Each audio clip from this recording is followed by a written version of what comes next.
So sabi ng ating Senator Erwin Tulfo na managot daw sa taong bayan ang dapat managot. Sino ba yung dapat managot dito? Sa trillion na flood control.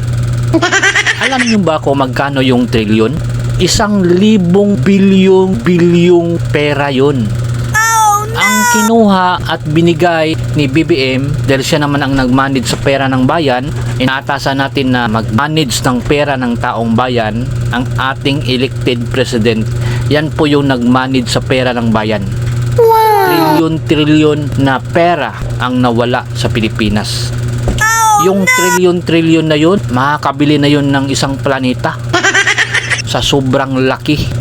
At grabe yung paghihirap ng ating mga Pilipino ngayon. Ginawa pa tayong ignorante sa mga politikong ito. Ito yung mga politikong na may masamang hangarin, may intensyon. Ito yung mga politikong mga traidor sa bayan, sa totoo lang.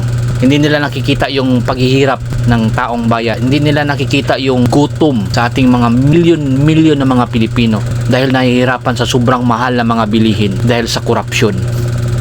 Dahil naubos na yung pera, trillion of money sa flood control, sa mga projects, sa mga ayuda. Binibigyan nila ng ayuda yung mga tao, pera ng taong bayan. Tanong ko dito, nakatanggap ba kayo ng ayuda?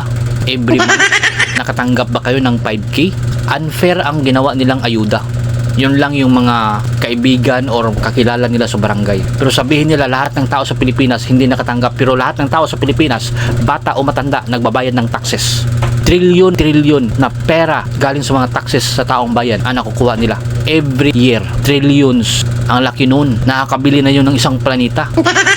Pwede na tayong bumili ng isang planet nimic kung gustuhin natin sa laki ng pera. Pero if there's somebody mag-question sa kanila about the money that they were spent, sino yung gustong mag-conduct ng investigation about flood control, i-take down nila, kinulong nila. And that is the works of a wicked public servant, a tyrant public elected politician. Yan po yung gawain nila, diktador.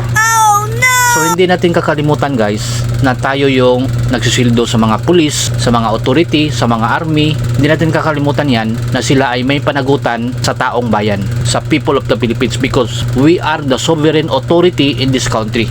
Tayo po yung may karapatan sa ating government. And the power of our government comes from the Filipino people, not by the politician. So lagi nating tandaan na tayo yung may karapatan. Tayo yung may rights. At we have the sovereign authority in this country. So kailangan natin kung ano yung mga complaints sa taong bayan, kung ano yung gusto, we can make reforms in our country, in our own country. And that is the essence of a democratic form of government. So kailangan parinig ito ng ating mga authority, sa mga police, sa mga army, sa mga navy, sa mga armed forces of the Philippines, na tayo yung nagpapasildo sa kanila. Ang pera natin, billions of money, kinuha na sa mga opisyal. Dahil meron silang mga programs, mga project. Ang question dito, nakita ba yun? Yung mga project na yun. 300 billions ang kinuha nila every year. 300 billions. Imagine that. John B. Crimolia, Gibo Teodoro. Yun ang file ng kaso. Billions din yun para sa kaso. Crispin Rimulya, yung may anak na addict, nakunan ng high-grade marijuana. Pero ang nangyari, na-acquit dahil siya yung Secretary of Justice. Yung ebidensya ay napakalakas. Bakit na-acquit? Yun po yung obstruction of justice. Yun ang karapat-dapat ikulong at managot. Kayo mga hypocrite na mga opisyal, nagtatanong kayo sa taong bayan, kailangan managot yung dapat managot. Sabi ng taong bayan, tinanong nyo yung taong bayan, kami yung taong bayan dito, kami. Huwag nyo gawing ignorante yung taong bayan.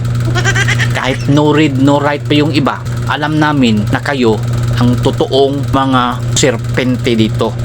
At managot kayo sa amin dahil we are the sovereign in this country.